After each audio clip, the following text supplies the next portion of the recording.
News Kurnool జిల్లా కొల్మిగండ్ల మండలం ఇటికేల వద్ద ఘోర ప్రమాదం జరిగింది. పాల ప్యాకెట్ల కోసం వెళ్లి వస్తున్న ముగ్గురు బాలికలపై వేగంగా వచ్చిన లారీ దూసుకుపోయింది. ఈ ఘటనలో మణి, రాజేశ్వరి, తిరుపతమ్మ అనే ముగ్గురు బాలికలు మృతి చెందారు. బాలికలను ఢీకొట్టిన లారీ అతివేగంతో ముందుకు దూసుకెళ్లి మరో లారీని ఢీకొట్టింది. దీంతో ఇద్దరు లారీ డ్రైవర్లకు తీవ్ర గాయాలయ్యాయి. వారిలో ప్రమాదానికి కారణమైన లారీ డ్రైవర్ పరిస్థితి విషమంగా ఉంది. క్షతగాత్రులను కొల్మిగండ్లలోని ఒక ప్రైవేటు ఆసుపత్రికి తరలించారు.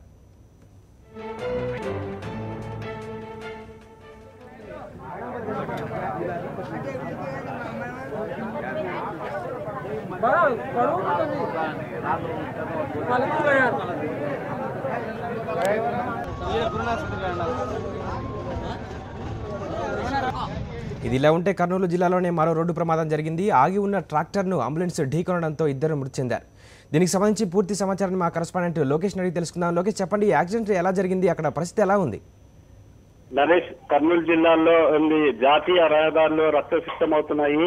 రోడ్డు ప్రమాదాలతో ఎంతో మంది డ్రైవర్ల యొక్క నిర్లక్ష్యం వలన ఈ ప్రమాదాలు కారణమని చాలా స్పష్టంగా అర్థమవుతున్నాయి.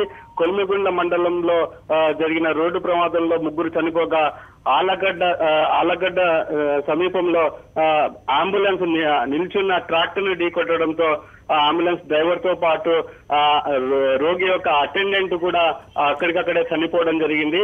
ఇది కర్నూలు జిల్లాలో జరిగిన రెండు రోడ్డు ప్రమాదాలు కూడా డ్రైవర్లు నిర్లక్ష్యం అనేది చాలా స్పష్టంగా అర్థమవుతున్నది. నరేష్, అంటే ఇప్పుడు ప్రస్తుతం అలా క్షతగాత్రులను ఆసుపత్రిలో చేర్పించామని చెప్తున్నారు. అలాగే లారీ డ్రైవర్లకు కూడా పరిస్థితి విషమంగా ఉందని చెప్తున్నారు. ప్రస్తుతం అలా ఎలా ఉంది వాళ్ళకి?